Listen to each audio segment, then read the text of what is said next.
रहीम। अस्सलाम वालेकुम स्टूडेंट्स, कैसे हैं आप? खैरियत से हैं? मैं उम्मीद करता हूँ यकीनन आप सब बच्चे खैरियत से होंगे।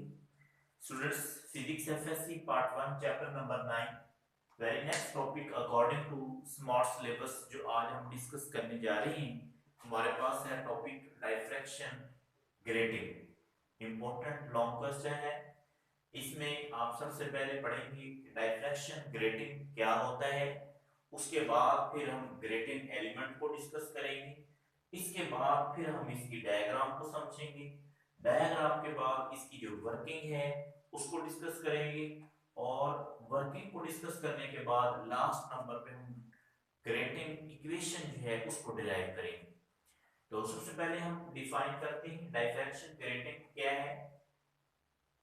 Are diffraction grating consist of, जो डायफ्रैक्शन ग्रेटिंग है ना स्टूडेंट, याद रखें ये कंसिस्ट करती है आ ग्लास प्लेट, एक ग्लास प्लेट के ऊपर, शीशे की प्लेट के ऊपर, ऑन विच, जिस पर very fine equidistant parallel lines, जिस पे बराबर फासले पे इंतहाई बड़ी बड़ी लाइंस लगी होती हैं जो कि पैरेलल होती हैं। पैरेलल लाइंस वो होती हैं जिनके दरमियान इक्वल डिस्टेंस हो और उनकी डायरेक्शन सेम हो, ठीक है। Are drawn by means of, और ये जो लाइंस हैं parallel lines, very fine parallel lines, इनको ड्रॉ किया जाता है by means of ruling engine with fine diamond point. The transparent spacing between the scratches on the glass plate acts as slits. ये जो हमारे पास स्पेसिंग होगी इन scratches, ये जो लाइंस हैं, इन लाइंस को आप स्क्रैचेस भी कह सकते हैं। तो इन लाइंस के दरमियान ऑन द ग्लास प्लेट पे ये स्लिट्स के तौर पे भी काम करते हैं। A typical diffraction grating has, और एक जो अच्छा डायफ्रैक्शन ग्रेटिंग होता है, has 400 to 5000 lines per centimeter। एक सेंटीमीटर में कितनी लाइंस रखता है वो? 400 लाइंस से लेके 5000 लाइंस तक। इसके बाद ग्रेटिंग एलिमेंट क्या होता है? The distance between the center of two adjacent lines, दो लाइंस के सेंटर्स के दरमियान जो डिस्टेंस होता है, और ये टू एडजेसेंट लाइंस एक दूसरे के साथ जो एक के बाद दूसरी आ रही होती है, उन दो लाइंस के दरमियान जो डिस्टेंस होता है इसको हम ग्रेटिंग एलिमेंट का नाम देते हैं। और स्टूडेंट्स याद रखना है ग्रेटिंग एलिमेंट को डी से रिप्रेजेंट किया जाता है। इस ग्रेटिंग एलिमेंट की जो वैल्यू है, it's value is obtain by dividing the length of grating, grating की लेंथ को हम डिवाइड करते हैं जब by total number of lines, total number of lines से उस दौरान हमारे पास ग्रेटिंग एलिमेंट आता है। मतलब जो आपके पास ग्रेटिंग एलिमेंट की लेंथ है उसके ऊपर आप उस लेंथ के ऊपर जितनी लाइन लगी हुई है उन लाइंस को डिवाइड कर दें, आपके पास ग्रेटिंग एलिमेंट आ जाएगा। Grating element D is equal to L over N. If we consider for unit length, अगर हम unit length ले लेते हैं, unit length mean 1 metre length ले लेते हैं, तो फिर L is equal to 1 होगा, और हमारे पास grating element जो है D, ये L की जगह हमने 1 लिख दिया, unit मीन 1 over N, तो ये D is equal to 1 over N आ जाएगा। इसके बाद है इसकी diagram, diffraction due to grating, grating की वजह से जो डायफ्रैक्शन होती है, इसको अगर आप देखें तो यहाँ पे हमने जो लास्ट टाइम पढ़ा था डायफ्रैक्शन लाइट के अंदर सिर्फ एक स्लिट लगाया था ए और बी। यहाँ पे हमारे पास उन्होंने कहा कि हर एक जो स्क्रैच लाइन है ये स्लिट्स का काम करती है। 1 2 3 4 5 6 7 7 आपने लाइंस यहाँ पे लगा देनी है, और हर लाइन जो है वो एक स्लिट के तौर पे काम करती है। ये दरमियान में छोटे छोटे रेड आपको लाइंस नजर आ रही हैं, ये स्लिट्स के तौर पे काम कर रही हैं, और ये हैं भी सारी पैरेलल, क्योंकि इनकी डायरेक्शन सबकी जो है वो सेम है।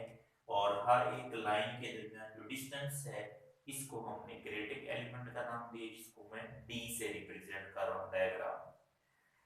नेक्स्ट वन अगर आप देखें तो 1 2 3 4 5 6 7 को आपने नंबर दे देने हैं और यहाँ पे एक हम स्लिट यूज करते हैं सी से यहाँ तक और हर एक वहां पे हमने डायफ्रैक्शन ऑफ लाइट के अंदर 1 से 5 और 5 से 9 4 का गैप दिया था और हमारे पास डिस्ट्रक्टिव इंटरफेरेंस बनती थी और उनका जो पाथ डिफरेंस है वो लैम्डा बाय 2 था। यहाँ पे हमारे पास जो पाथ बन रहा है हर एक लाइन के दरमियान वो बनता है 1 और 2 के दरमियान, 2 और 3 के दरमियान, 3 और 4 के दरमियान, 4 और 5 के दरमियान, 5 और 6 के दरमियान, 6 और 7 के दरमियान वो बनता है 1 वेवलेंथ। मीन पाथ डिफरेंस जो है वो हम यहाँ पे लैम्डा लिखेंगे, फिर उसके बाद नेक्स्ट में 2 लैम्डा, 3 लैम्डा, 4 लैम्डा, 5 लैम्डा। ये लाइंस जब इंसिडेंट होती हैं कन्वेक्स मिरर के ऊपर, कन्वेक्स मिरर का काम है ये कन्वर्ज कर देता है तमाम लाइंस को एक पॉइंट पे, कन्वर्ज भी मीट करता है, मिला देता है।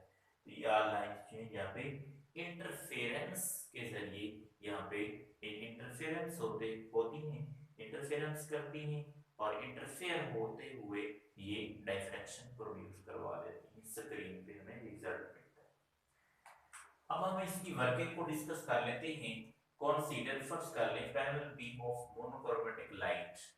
सिंगल वेवलेंथ रखने वाली हमारे पास लाइट है और उसकी बीम है पैरेलल लाइंस की शक्ल में इल्यूमिनेटेड। इसको इल्यूमिनेट किया गया है मतलब रोशन किया गया। कैसे रोशन किया गया है या ये रोशन कर रही हैं इसको the grating eight normal incidence. Grating को नॉर्मल इंसिडेंट्स मीन 90 एंगल पे ये यहाँ पे हिट करती है, इंसिडेंट होते हैं।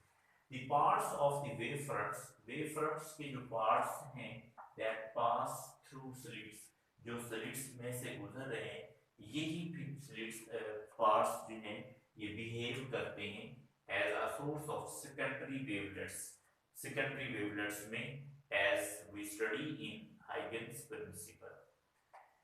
If the path difference between ray 1 and ray 2 is lambda, अगर आप रे 1 और रे 2 में पाथ डिफरेंस भी है वो लैम्डा रखते हैं तो देन दे रीइंफोर्स। ये 1 और 2 जो आपके पास रेज हैं 2 और 3 हैं, इसी तरह सिमिलर वे में हम बाकी के लिए मैंने मेंशन नहीं किया, वो सेम एज इट होगा।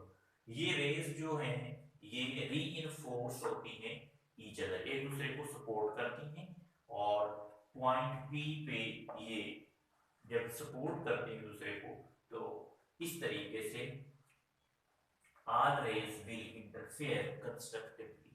तमाम की तमाम जो रेज हैं 1 और 2 की तरह सारी 2 और 3, 3 और 4, 4 और 5, 5 और 6 ये इंटरफेयर होती हैं कंस्ट्रक्टिवली। कंस्ट्रक्टिवली हम पढ़ चुके हैं। कंस्ट्रक्टिव इंटरफेयर वो इंटरफेरेंस होती है जिसमें एक वेव की क्रस्ट दूसरे की क्रस्ट के साथ या एक वेव की ट्रफ दूसरे की ट्रफ के साथ कोइंसाइड करती है। नेक्स्ट है जी ग्रेटिंग इक्वेशन। हम इसको डिराइव करेंगे। The path difference for constructive interference should be integral multiple of. चूंकि हम ये कंस्ट्रक्टिव इंटरफेरेंस वाले टॉपिक में भी पढ़ चुके हैं कि कंस्ट्रक्टिव इंटरफेरेंस के लिए जो पाथ डिफरेंस है ये should be integral multiple of wavelength होता है। सो हमारे पास पाथ डिफरेंस जो है A B is equal to lambda है। फ्रॉम फिग अगर हम फिग से देखें तो एक राइट एंगल ट्रायंगल बन रही कौन सी, ये स्मॉल ए स्मॉल बी और नीचे सी है। मीन इस तरह से स्मॉल ए स्मॉल बी और नीचे सी है तो ए और सी के दरमियान जो डिस्टेंस है वो हमारे पास है डी और इस लिहाज से हम इसको देख लेते हैं। हम ट्रिग्नोमेट्रिक रेशियो स्टडी कर चुके हैं। राइट एंगल ट्रायंगल में sin थीटा किसके इक्वल होता है, परपेंडिकुलर ओवर हाइपोटेन्यूज। यहाँ पे हमारे पास जो परपेंडिकुलर होगा वो है AB ओवर AC। हमें AB की वैल्यू चाहिए तो AC जो है ये डिवाइड हो रहा है दूसरी साइड पे साइन थीटा के साथ हम इसको मल्टीप्लाई कर देंगे, ए बी हमारे पास स्टूडेंट्स ए सी साइन थीटा आ जाता है। क्योंकि जो ए सी है ये किसके इक्वल है, डी के इक्वल, तो फिर जहाँ पे ए सी लिखा हुआ है वहां पे बेटा हम डी लिख देते हैं। तो स्टूडेंट्स हमारे पास A B is equal to A C की बजाय अब क्या हो जाएगा, डी साइन थीटा। नाउ अब हम लिख सकते हैं ए बी, अगर आप देखें तो ए बी किसकी इक्वल है, पाथ डिफरेंस लैम्डा के इक्वल है। सो वी कैन राइट, हम भी लिख सकते हैं lambda is equal to D sine theta. अब अगर थीटा जो है हमारे पास 0 डिग्री हो इस दौरान, then path difference is 0, फिर path difference भी 0 होगा क्योंकि sin 0 0 होता है, और 0 मल्टीप्लाई बाय d 0 हो जाएगा, lambda path difference is equal to 0 आ जाएगा। और we get bright fringe, इस दौरान हम bright fringe जो है वो हासिल करते हैं। This is called zero order image of grating। अब इसको हम जीरो ऑर्डर का नाम देते हैं। फिर इसी तरह अगर 90 होगा तो फिर sin 90 1 होता है, 1 मल्टीप्लाई डी, तो lambda is equal to D आएगा। इस तरह फिर एंगल जैसे जैसे चेंज होता जाएगा वैसे वैसे हमारे पास ऑर्डर के लिहाज से वैल्यू बनती जाएगी। 90 होगा तो फर्स्ट ऑर्डर आएगा, पहले जीरो ऑर्डर, 0 पे 0, 90 पे 1, और इसी तरह के ये अगेन हम देखते जाएंगे इसको मैथमेटिक्स। जनरली अगर हम बात करें तो ये आपके पास जो इक्वेशन है d sin theta is equal to lambda नहीं लिखेंगे, हम इसको n लैम्डा लिखेंगे, क्योंकि हमने कहा सम इंटीग्रल मल्टीपल ऑफ वेवलेंथ। तो सम इंटीग्रल मल्टीपल में हम n ले लेते हैं। n किस चीज को शो कर रहा है, number of order, number of order में 0 1 2 अप टू सो ऑन। और दिस इज द इक्वेशन, ये वाली जो आपके पास equation d sin theta is equal to n lambda, ये equation students equation of grating है, और यहाँ पे जो n है एंड n ये ऑर्डर ऑफ डायफ्रैक्शन। तो इस तरह से हमारा ये जो क्वेश्चन था डायफ्रैक्शन ग्रेटिंग वाला इंपॉर्टेंट लॉन्ग के तौर पे आप स्टूडेंट्स डिस्कस करेंगे, और इसको याद भी करना है, अच्छे तरीके से सुनना है। और नेक्स्ट टॉपिक हमारा लास्ट वन होगा इस चैप्टर का इंशाल्लाह। तब तक के लिए अल्लाह पाक हम सबका हामी नासिर हो। Allah Hafiz students.